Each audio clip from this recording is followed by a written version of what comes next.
Daniel, ¿qué mirada tenés vos de este escenario que hablábamos fuera de cámara? Es bastante complejo, ¿no? Bueno, sí, es un proceso electoral bastante distinto a los otros. Por primera vez, de alguna manera, en los últimos años, vamos a una elección, a una primera vuelta, por decirlo de alguna manera, donde hay tres fuerzas con el voto dividido, muy cercanas en cada uno, ¿no? En general, en la Argentina estamos más acostumbrados a que llegue una decisión entre dos espacios políticos y no entre tres, con tanta poca diferencia de votos entre cada uno. Eso primer escenario que marca de alguna manera un diferencial y la dificultad de esta elección. Pero por el otro lado, es una elección que se da en un marco de una profundísima crisis económica. Vos acabas de dar el número de la pobreza, es aterrador, ¿no? Uno piensa 18 millones, más de 18 millones de personas son pobres, más de 4.400.000 argentinos están en indigencia. Es un número escalofriante y que tiene que ver sobre todo con una pésima política económica de este gobierno que ha sido un fracaso absoluto, ¿no? Yo manifestaba también en la apertura del programa que esto, la pobreza fue increciendo, digamos, o sea, todos se han sumado a aportarle un poquito más, algunos más, otros menos, digamos, pero ninguno ha hecho lo contrario, digamos. Hay una, y también en lo que vos manifestás en cuanto a este escenario tripartito, si se quiere, lo llamativo es la aparición de una fuerza como la de Milei, digamos, ¿no? Que tiene muchas chances. Sí. ¿No hay también una especie de autocrítica para el adentro de lo que uno conoce como dirigencia política convencional? No, hay mucho para hablar sobre eso. Primero decirte que creo que, si bien es cierto de que todos tenemos algún grado de responsabilidad, a mí me parece que igualar en la evaluación del desastre que digamos, de estos números que llegamos hoy, pero que vienen de alguna manera desde que vos mencionabas, ¿no? Los 40 años de democracia, aumentando la desigualdad y la pobreza en la Argentina. La verdad que nuestro espacio político gobernó 4 años de los últimos 20, ¿no? El resto los gobernó el kirchnerismo. Por lo tanto, si uno tiene que atribuir responsabilidades, sin lugar a dudas, la enorme responsabilidad de esta situación la tiene el kirchnerismo. Nosotros tendremos una parte y tenemos que hacernos cargo, y hemos hecho una autocrítica. El propio expresidente Macri lo ha hecho en su libro, y hay un montón de cosas que estamos dispuestos a corregir y que son parte de nuestra propuesta de campaña hoy con Patricia Bullrich presidente. Pero sin lugar a dudas, la responsabilidad mayor es del kirchnerismo, que es quien tuvo, merced al voto de la gente, la posibilidad de gobernar la mayoría del tiempo en estos años, y ha sido un verdadero fracaso. Ahora, después, el advenimiento de Milei diciendo de alguna manera que él viene a hacer algo distinto y que va a eliminar la casta en sus propios términos. Primero, claramente es una falsedad, ¿no? Que con solo mirar quiénes son los candidatos que tiene Milei en sus listas, uno se da cuenta que es falso que él no sea la casta. Él en su equipo de trabajo, en su equipo político, tiene un montón de hombres que fueron, y mujeres, que antes fueron forman parte del sistema político de la Argentina y que de alguna manera participaron en ese momento. Incluso hay algún candidato a diputado que fue diputado de nuestro espacio político. Su armador en la provincia de Buenos Aires, Pareja, fue parte también del peronismo, y así cada uno de los que trabajan con Milei. Por lo tanto, manifestó hasta su simpatía con el expresidente Mauricio Macri, al cual le manifestó también la posibilidad de, si se es gobierno, ser parte de su equipo. Sí, eso lo hizo con claramente una estrategia electoral para tratar de sacarle votos a nuestro espacio político. Sabemos que es falso, el propio Macri lo desmintió, y además, si uno ve filmaciones de Milei de cuando Macri era presidente, fue muy crítico. Incluso hay algún video que se ha viralizado donde yo en un programa le digo que él tiene que armarse un partido político, pero yo en ese programa discutía con él porque él criticaba muchísimo a nuestro gobierno, y yo digo, bueno, si vos realmente tenés tantas críticas, no te pares del lado de afuera, participá y involucrate. Lo hizo, pero en definitiva era muy crítico del gobierno de Mauricio Macri. Ahora dice, lo quiero Macri. En realidad lo que quiere son los votos de Macri, que no van a estar ahí porque la gente que acompaña Juntos por el Cambio, y los que nos van a acompañar el 22, creen realmente que en un cambio, pero un cambio que se puede hacer. El cambio que se puede hacer es Juntos por el Cambio. A ver, hablando un poco también de personas, porque se está hablando mucho por estos días,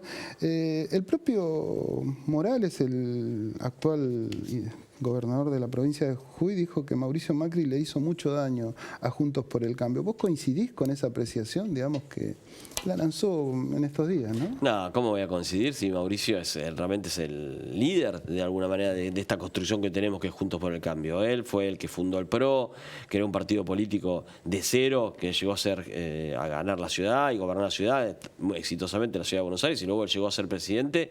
En parte esta coalición que se creó a través del PRO y también también con el radicalismo y la coalición cívica como partidos principales. Y realmente es un dirigente que creo que la historia después le va a reconocer mucho más de lo que lo ha reconocido.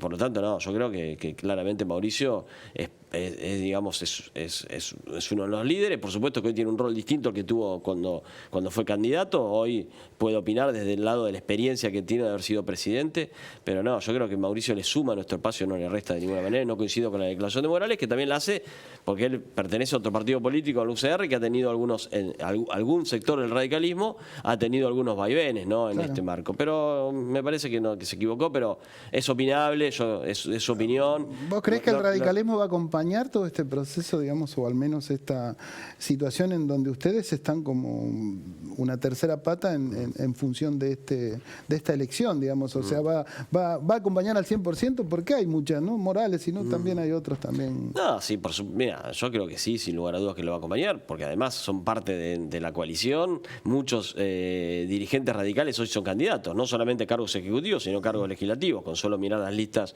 en la provincia de Buenos Aires, de candidatos a diputados nacionales.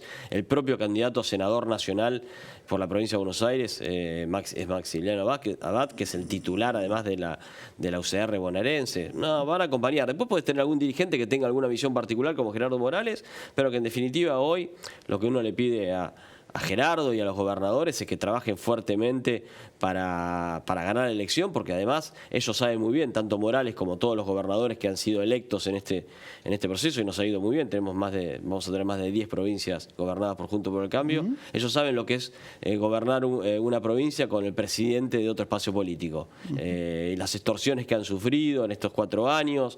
Por lo tanto, lo que uno le pide a todos esos gobernadores es que trabajen muy fuerte para ganar esas provincias, que igual muchas de esas provincias ganó Milei, ¿no? Por ejemplo, Jujuy. Tal cual. Vienen de las 3 últimas elecciones, Juntos por el Cambio ha tenido una performance muy buena, digamos. Estoy hablando de Santa Fe, estoy hablando de Chaco y de Mendoza, ¿no es cierto?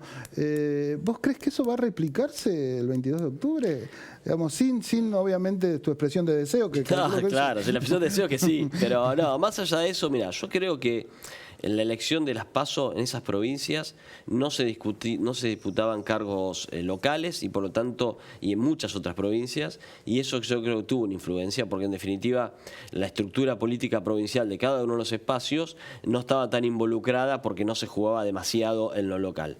Ahora sí, por supuesto, ya estamos hablando que son gobernadores electos que necesitan tener, saben muy claramente de que no es lo mismo para Puyaro o para Cornejo o para el gobernador electo de Chaco, gobernar con Patricia presidenta que gobernar con Milei presidente. Entonces desde ahí, o Massa presidente. Entonces desde ahí creo que ahora esa estructura política tan fuerte que nos llevó a ganar la gobernación en esas 3 provincias y en las otras también, van a trabajar mucho más fuerte, con mucho más intensidad, y creo que va a tener impacto en el resultado del 22. En cuanto a las estrategias, uno ve que el discurso de Patricia Bullrich por estos días tiende a, como lo dice en su spot, destrozar al kirchnerismo, digamos. Esto no es muy fuerte, digamos, para que la sociedad lo escuche, porque calculo que hay gente que, bueno, abona la idea del kirchnerismo, más allá de que te pueda gustar o no, pero eso de destrozar o ese tipo de manifestaciones, ¿no crees que son muy duras y que en verdad no le aportan demasiado a esta situación política, que por ahí la gente quiere más unos políticos que vayan en una misma dirección hacia un futuro más conveniente, si se quiere, ¿no? Bueno, ojalá la gente piense eso. O sea, la verdad que acompañó a un candidato como Milei que plantea cosas mucho peores que decir simbólicamente, porque lo de Patricia es un simbolismo, su frase de aniquilar al kirchnerismo. Tenemos un candidato como Milei que dice cosas mucho peores. Por ejemplo, que considera que el Estado es una organización criminal violenta, y él quiere ser jefe de ese Estado, por supuesto, ahí sí, él quiere aniquilar al Estado, reducirlo a su mínima expresión, y eso realmente es complicado. O, volviendo al tema de decir, si la gente quiere algo de consenso, lo contrario a la búsqueda de consenso es Milei, ¿no? Claramente es lo contrario a eso. Es un hombre que se dedica permanentemente a agredir y a hacer un discurso de odio, que lo han sufrido muchísimas personas, muchísimos dirigentes, muchísimos periodistas. Entonces me parece que claramente hay una población que hoy está buscando otra cosa y que es preocupante. Esperemos que ahora revierta ese voto de las PASO ahora en cuanto a buscar un discurso de violencia como el de Milei. Respecto a lo de Patricia, yo creo que es más un un símbolo de decir aniquilar con el kirchnerismo. Yo creo que el kirchnerismo se ha ido aniquilando solo en estos 4 años que ha hecho un gobierno desastroso. Yo creo que independientemente del resultado electoral, que sea quien gane, ya el kirchnerismo no va a ser lo que fue, porque ha fracasado en su expresión como gestión, ha dejado un país pésimo, que es responsabilidad de ellos. Este es un gobierno kirchnerista, ¿no? Vamos a decirlo claramente. La vicepresidenta Cristina Fernández de Kirchner ha influido enormemente sobre y ha puesto sobre los principales funcionarios. ¿También? Sí, por supuesto, es parte. ¿Vos crees que también Massa es parte del kirchnerismo? Ahora, por supuesto, con sus propios condimentos, porque él viene de un espacio que él creó, que es el Frente Renovador, y por lo tanto, seguramente, independientemente de cómo salga la elección, va a haber una renovación en cuanto al kirchnerismo como lo conocemos hoy. Pero haciendo proyecciones o imaginándose situaciones a futuro, de ganar Massa, en el supuesto, digamos, ¿eso que quiere decir también que hay un apoyo hacia el kirchnerismo también por parte de la sociedad? Bueno, si ganara Massa... Digo eso, ¿no? ¿Cierto? Si ganara Massa, realmente sería un caso extraordinario y habría que... Ya lo dijo La Roca el otro día, digamos. Sí, volveríamos a revisar todos los libros de la historia y de la comunicación política. Estamos hablando de que un hombre que es responsable de la situación actual, ¿no? Entonces la gente estaría diciendo, bueno, acompaño a quien nos deja 150% de inflación, a un 40% de pobreza. Si los argentinos decidieran eso, bueno, por supuesto que hay que respetarlo, pues es el sistema democrático, pero sin lugar a dudas sería consolidar una situación que para nosotros hay que cambiar. Yo no estoy contento como está la Argentina hoy, creo que la mayoría de los argentinos tampoco, y me parece que en eso no va a pasar que Massa gana, va a votar el cambio, y el cambio realizable, posible, porque tenemos gobernadores, tenemos equipos técnicos, tenemos legisladores, es Patricia Bullrich. Daniel, ya para ir culminando, voy a hacer 2 preguntas que tienen que ver con tu persona. En principio, la ley de alquileres que tanto se está hablando por estos días, uno de los mentores de la actual ley que aparentemente no funcionó como debía, fuiste vos. O sea, ¿qué mirada tenés en cuanto a eso y a lo que está pasando ahora? Sí, yo fui uno de los impulsores, por supuesto como diputado oficialista, porque la ley la decidió impulsar nuestro gobierno. Vos lo sabés muy bien, conocés el funcionamiento del Congreso, ninguna ley avanza por un solo diputado, más cuando sos diputado oficialista. No, fue en función y además de todo, la votó en 191. Pero yo me hago cargo de que yo también impulsé, creyendo que realmente había que dar respuesta a muchos reclamos que había, sobre todo el sector de los inquilinos. No, pero aparte por eso me pareció una ley que aportaba un poco a los inquilinos. Quizás yo, viéndola de ahora, me parece que no están teniéndose muy en cuenta a los inquilinos. No, claramente. Ahora yo creo que la reforma que se está plasmando, que en definitiva están reformando, se la criticó mucho la ley, se habló de que es una ley nefasta, etcétera, pero después cuando va al Congreso se discute, se cambian 2 artículos de los 15 que tiene la ley, o más de 15. Entonces, realmente no era tan mala como muchos dicen. Yo creo que no es una ley que sea tan mala. Por supuesto que tiene cosas para corregir. Me parece que el método de actualización anual, que no estaba plasmado en el proyecto que yo presenté, era semestral, y cuando yo lo planteé semestral, el Congreso lo amplió a anual. Está bien, lo que pasa es que también estamos en un país en donde la inflación es... Hay que cambiarlo porque claramente con una inflación del 150% anualizado en un año es mucho, así que hay que cambiarlo.